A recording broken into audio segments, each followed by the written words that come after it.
My name is Teresa Carter, and I'm 29 years old. I live in a one-bedroom that smells faintly of coffee and printer paper, 2 blocks from the Red Line and a lifetime from where I started. The building isn't fancy. Thin walls, a stubborn radiator, but when I slide my key into my own door, there's a quiet click that still feels like arriving. I paid for that click with internships that paid in exposure, ramen disguised as noodles, and more weekends debugging than sleeping.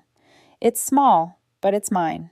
Jasmine, Jazz to everyone who forgets consequences, took a different road. She enrolled at my university, coasted one semester, and declared college a pyramid scheme for people scared to live. That was 4 jobs, 2 credit cards, and 1 parents bought car ago. She's 22 and allergic to alarms. On Sunday, I drove to my parents' house for the weekly dinner that feels like a calendar notification with feelings. Mom's apple pie was already cooling when I walked in. Dad kissed my hair and asked about my big girl projects, which is his joke for anything he doesn't understand in tech. We did the usual choreography, book club updates, weather complaints, which cousin is reinventing herself on Facebook. Then the air in the room shifted, like when the freezer door is ajar and the motor kicks in louder than it should. Teresa, Dad said, switching into his conference call voice, we need to discuss something important as a family. Important in our house has always meant expensive. Mom folded her hands. Jasmine's found an incredible opportunity, a house in Naperville, below market. The owner needs to relocate quickly. Her eyes were bright in that way that lights the fuse and throws you the match. It's 3 bedrooms, she continued. She already has 2 friends who want to rent rooms. With rent, the mortgage is covered. Covered by who? I asked. By everyone pitching in, Jasmine said from the end of the table, where she'd been scrolling through her phone like this was a meeting she could leave if it got boring. It's called passive income, Teresa. It's how people get out of the rat race. Passive income still involves actual income, I said carefully. How are you getting a mortgage? Mom winced. That's where you could help. She reached for my hand. Jasmine's credit isn't where it needs to be. You have excellent credit. If you co-sign, it would mean the world. I set my fork down.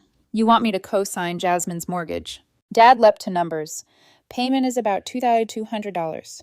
With 2 roommates at $800 each, Jasmine's out-of-pocket is just $600, cheaper than her current rent. Utilities? Taxes? Maintenance? Vacancies? I ticked off. And what if the roommates bail or don't pay? Jasmine lifted her chin. They won't. We've talked. Jazz's "We've Talked" has historically covered everything from a text at 2 a.m. to a vibe. I looked at my parents. What about her job? I'm between roles, Jasmine said, so I can focus on fixing the place up. Then I'll do content. It's a great area for streaming. Mom squeezed my fingers. Family helps family. We let you live at home after graduation. We paid for your education. Think of this as paying it forward. I breathed in the warm apple, the old clocks ticking, the familiar picture of me and Jasmine on the mantel, 2 girls on a swing set, hair like flags. I need to think. Dad slid a spreadsheet across the table, columns relaxed and confident, projected rents, value appreciation curves, zip code comps. You could also move in with Jasmine, he said. Rent out your apartment. You'd be helping her, and you'd be in on a great investment. I blinked. You want me to leave my apartment to become... I searched for the sentence, found it, and hated how true it sounded. My little sister's landlord roommate. Mom's face brightened, a terrible sunrise. Or better, Jasmine mentioned your apartment is perfect for her. No yard, closer to everything, more her style. You 2 could swap. You get a house. She gets an apartment suited to her lifestyle. Jasmine perked up. Yeah, your place is cute. And the light? Amazing for video. The radiator hissed even though I wasn't home. I pictured my couch, the plant that only thrives when I forget about it, the mug with the chipped lip I can identify in the dark. My home being cute for someone else. My signature sitting under a number that could swallow me whole. I need to think, I repeated. What is there to think about, Teresa? Jasmine asked, impatience scraping her voice. You make bank. This won't touch you unless I screw up, which I won't. If it won't touch me, I said, why do you need my signature? Silence. The kind that rearranges furniture in your chest. Dad leaned back, disappointed. This is an opportunity for your sister to build something. Your reluctance is surprising. Not reluctance, Mom corrected softly. Selfishness. After all we've done for you. I felt the old reflex: apologize, offer more, shrink. I swallowed it. It's a huge decision. I'll get back to you. When I left, the night was a dish of cold air. In my car, I texted Noah. Teresa, family dinner, mortgage bomb. They want me to co-sign for Jazz. Also floated swapping apartments. Noah. That's bold. Are you okay? Teresa. I'm angry, and somehow guilty for being angry. Noah. You're allowed. Do you want me to come over? Teresa. Yes, but give me an hour to sit with the noise. I drove the familiar streets by muscle memory.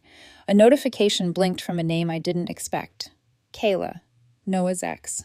We'd never been close, but we'd kept civil orbit because Chicago can feel like a small town with better pizza. Kayla. Hey, Teresa. Random. Your mom messaged me on IG, wanted to chat about helping Jasmine. Not sure why I'd be looped in, but thought you should know. The look that must have crossed my face had no audience. I typed. Teresa. Thanks. Please ignore her. Kayla. Of course. Sorry if that's weird. Hope you're okay. I hadn't told Mom much about Kayla, just that she existed before Noah and I. Somehow the grapevine had done its work, as it always does when someone needs leverage. I pictured Kayla smiling politely through some DM interrogation about young entrepreneurs and women supporting women. Then my mother subtly angling for someone, anyone, to say, Teresa can help. She should. She's. I parked and climbed the stairs to my apartment. The hallway bulb flickered like the world couldn't pick a brightness. Inside was the same. The coat hook, the plant, the chipped mug, the click that said mine. I turned off my phone for 10 minutes, then 20. I made tea and didn't drink it. When I turned my phone back on, the flood arrived. Text from Mom, a missed call from Dad, a heart emoji from Jasmine that felt like a dare. The voice in my head began the familiar autopsy. If you were a better daughter, you'd say yes. If you were a better sister, you'd risk it. If you were a better person, you wouldn't need to calculate before you love. Noah Reed let himself in with the spare key I'd given him last month. He set a paper bag on the counter, soup, bread, the kind of kindness that tastes like exhale. He didn't touch the tea I'd made or the space I needed. What do you want? He asked finally. I looked at him, at the bag, at everything in my life that didn't ask for collateral. I want my life to stay mine. He nodded like he already knew. Then your answer's in that sentence. My phone buzzed again. Another text from Mom. Then a second one that landed like a pin in a grenade. We're disappointed in the woman you're becoming. Family helps family. Don't forget who paid for your future. I set the phone down. They're going to escalate, I said. They will, Noah agreed. And you're still allowed to say no. I didn't sleep much. At 2 a.m., my mind drafted replies, budgets, escape plans, apologies I didn't owe. Somewhere between 3 and 4, a quieter thought slid in, almost a whisper. If it's truly harmless, why do they need you to sign your name? Morning would bring the campaign. For tonight, there was soup, bread, and the sound of the radiator finally doing what it promised. I closed my eyes and listened to the heat arrive. The next morning, I woke up to a phone vibrating off my nightstand. 12 missed calls, 8 unread messages, all from family. The first one was from Mom. We're not asking you for money, Teresa, just your name. You're making this harder than it has to be. Then Dad. I ran the numbers again. It's actually a fantastic deal. You'd be dumb not to join in. Then Jasmine, of course. Thanks for ruining my chance at a real life. But whatever. Enjoy your fancy apartment. Queen of selfishness. I sat on the edge of my bed, my heart beat louder than the morning traffic outside. It had begun. The campaign. Over the next 3 days, the guilt came in waves. Some loud, some subtle. Mom sent long texts about how she and Dad had sacrificed everything for us. Dad sent spreadsheets and articles about property investment opportunities, and Jasmine sent alternating messages. 1 minute, pure venom. The next, soft apologies laced with manipulation. You always had it easy. I just need a break, like you got one. You used to be my hero, Tess. I hated that nickname. She only used it when she wanted something. At work, my focus was gone. I stared at lines of code that might as well have been poetry written in a foreign language. My phone kept lighting up beside me. Mom, Dad, Aunt Patricia, Uncle Robert. Each message a variation of the same chorus. Family helps family. Even Kayla, Noah's ex, sent another message. Hey, your mom called me again. She's asking if I'd talk to Noah about you being more open-minded. Sorry, this is getting weird. I sighed. Weird didn't begin to cover it. Noah tried to help. He'd listen, make dinner, hold my hand when my breathing turned shallow.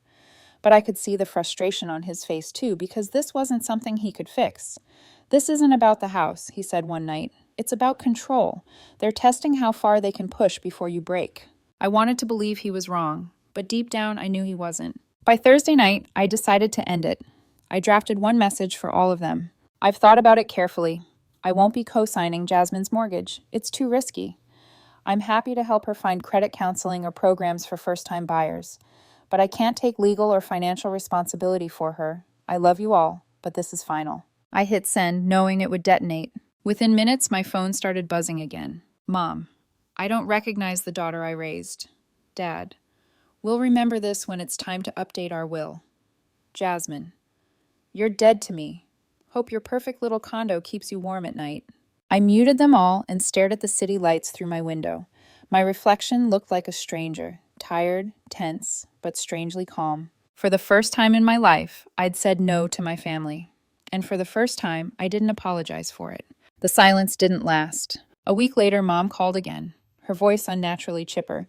Wonderful news, sweetheart, she said. You don't need to worry about co-signing. Jasmine found someone else. Relief flickered, cautious and fleeting. Who? I asked. Her friend Tyler, from the gym.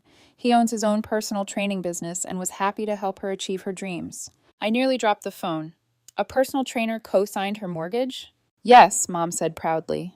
Unlike some people, he believes in investing in others. The dig hit its mark, but I didn't react.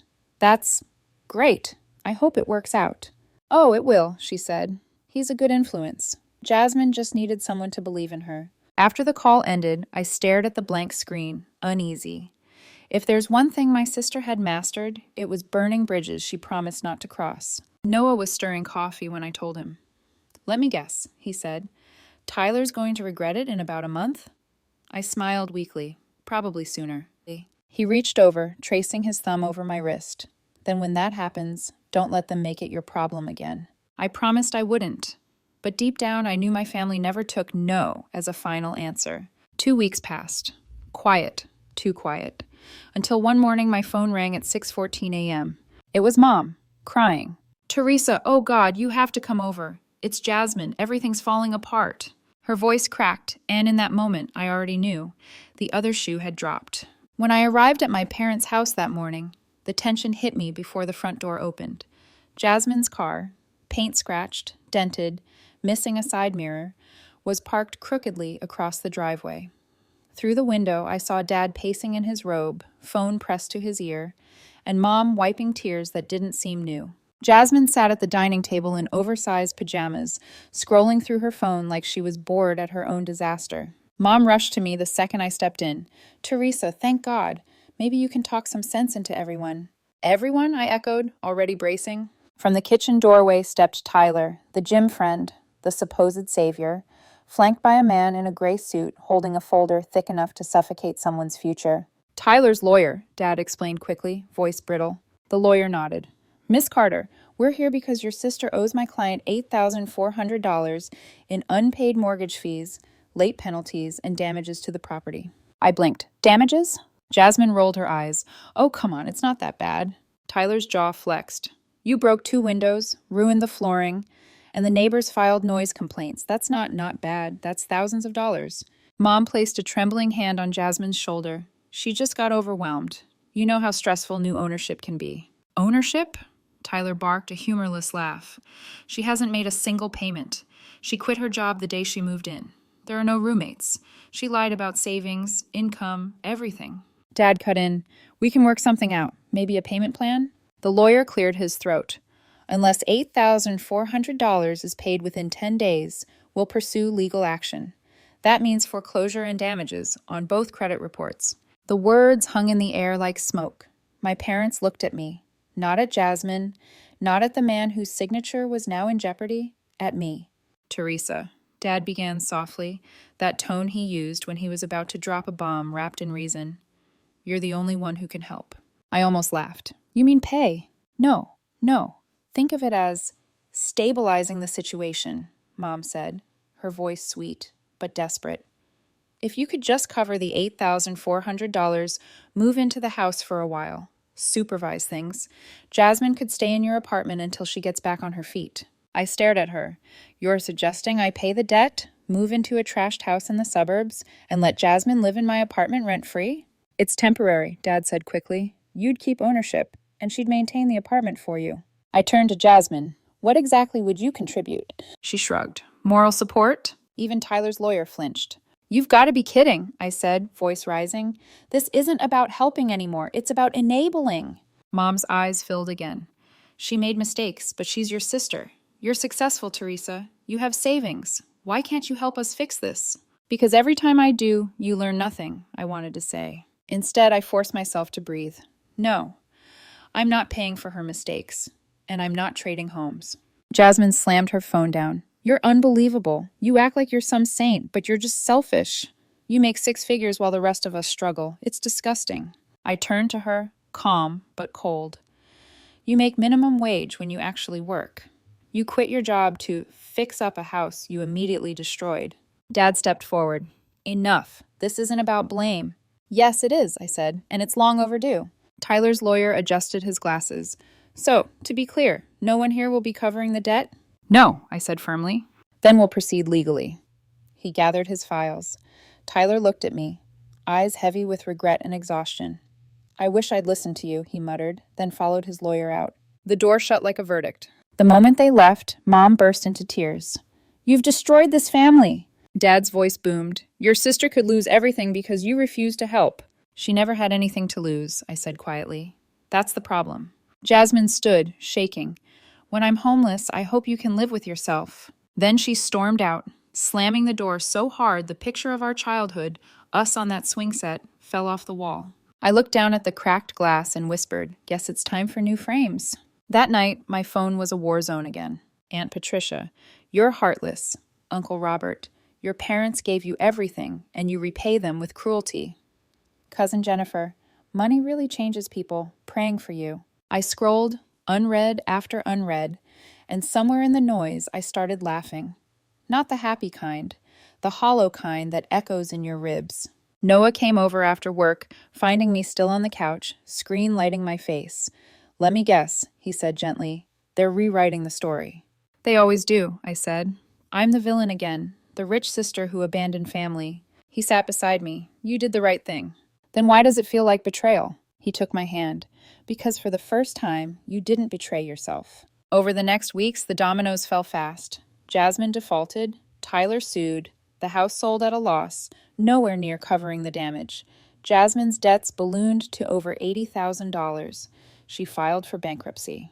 And where did she go? Back home, back to Mom and Dad, who welcomed her with open arms and tearful speeches about forgiveness. I told Noah I wasn't surprised. He just nodded. They'll keep saving her until there's nothing left to save. He was right, but I also knew, this time, it wouldn't be me they drained.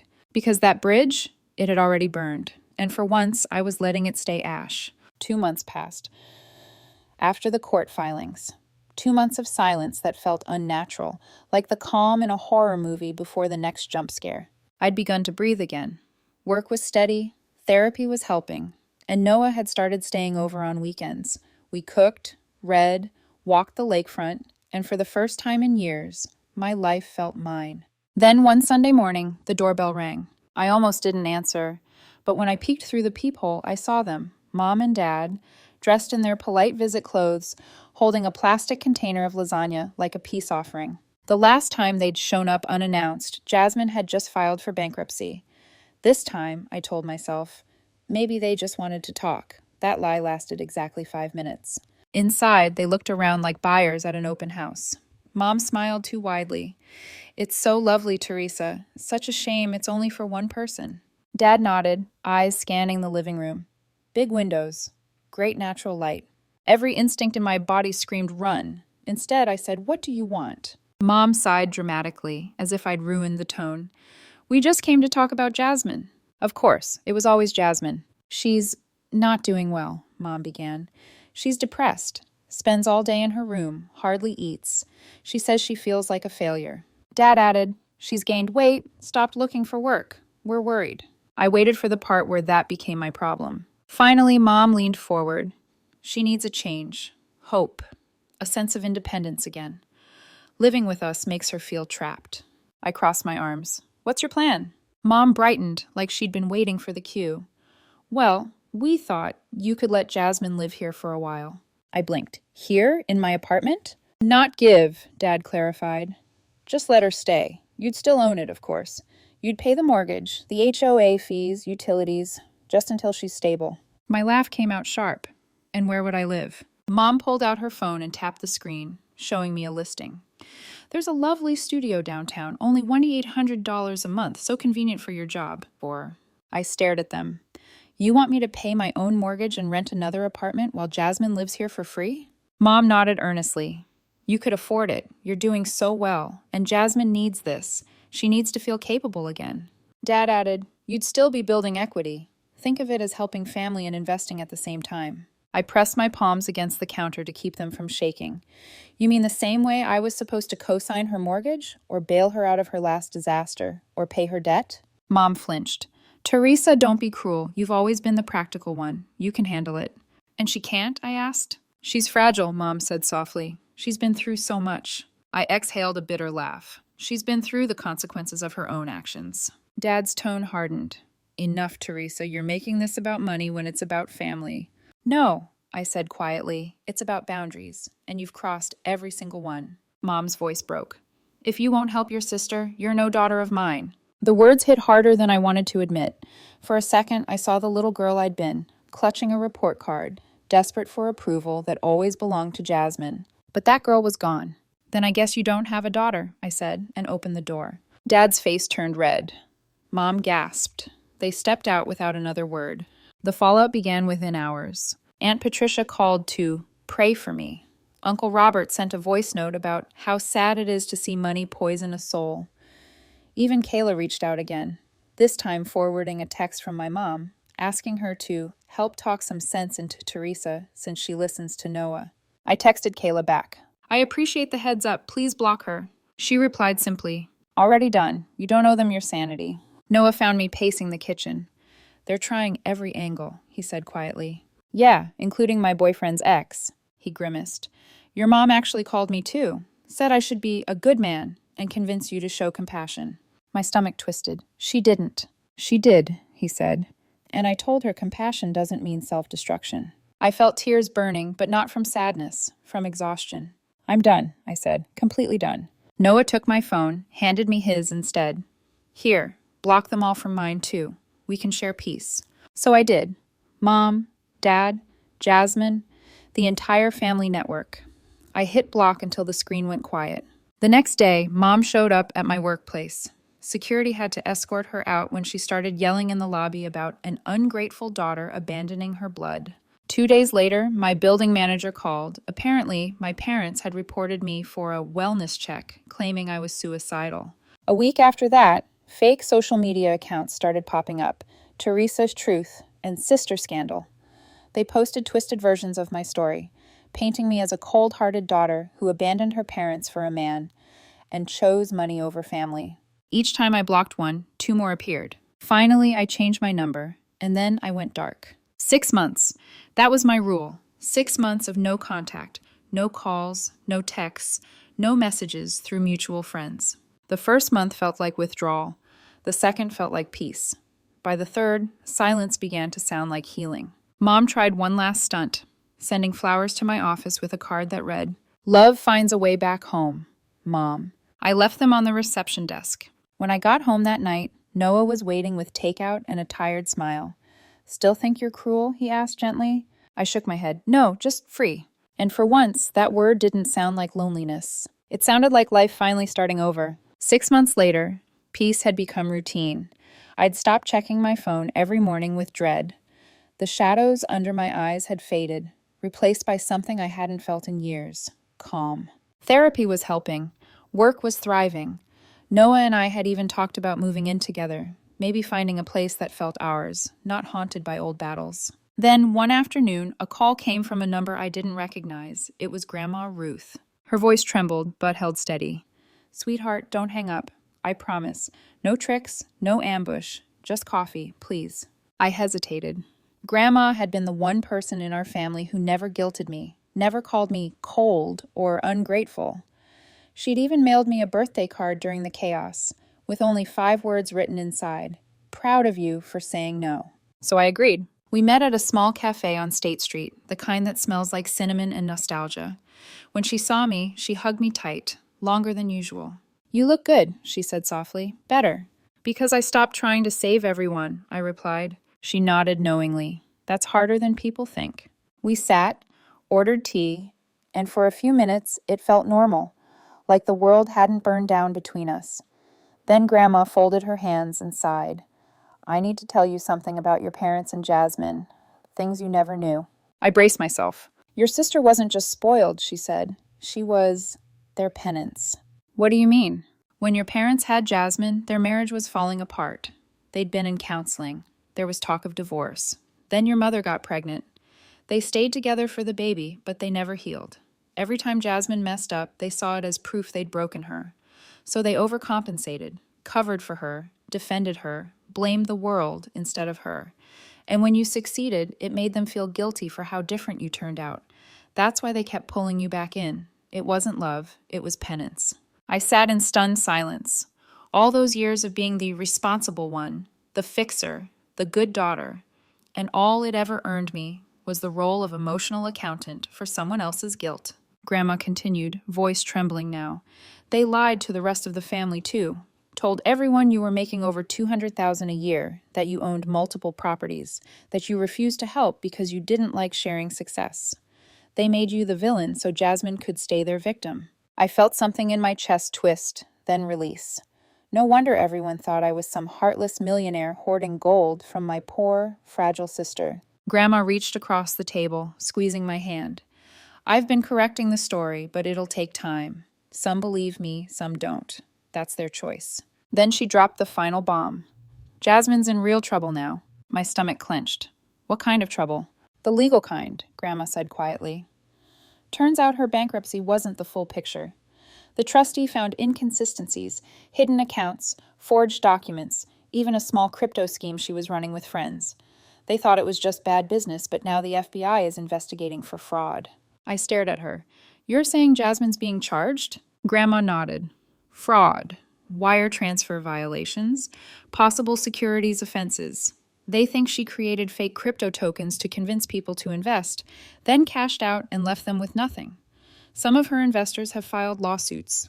Your parents are named too, because she used their address and their bank information to receive the transfers." The cafe noise faded into a blur. I gripped the edge of the table. "Please tell me you're joking." "I wish I were," Grandma whispered. "They liquidated their retirement accounts to pay her lawyer. They've sold the house.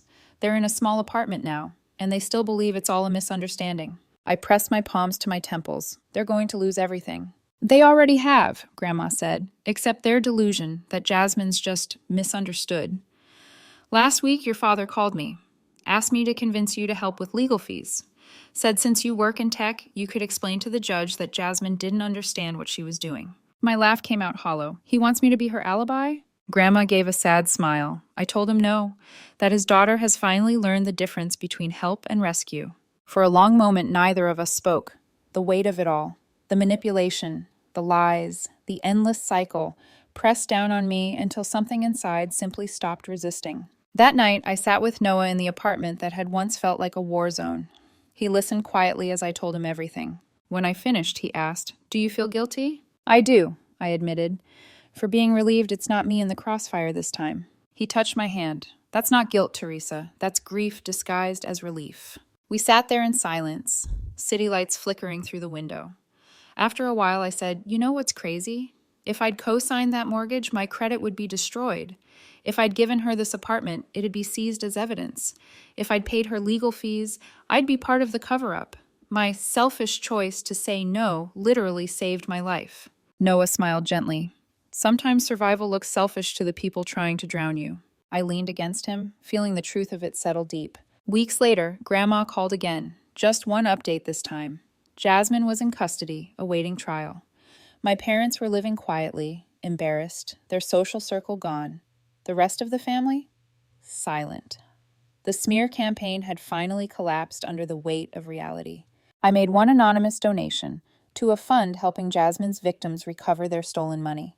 Not for her, for them, for closure. Then I sat by the window, the same one Mom once said was too nice for one person, and looked at the skyline. For the first time, I didn't feel guilt, anger, or even pity. Just peace. If anyone ever asks, I'll tell them this. Family doesn't mean surrendering your sanity. Love isn't measured by how much you lose for someone who refuses to learn. And no isn't cruelty.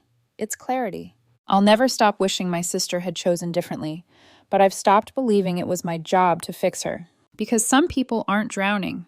They're pulling others under for company. And I finally learned to swim away.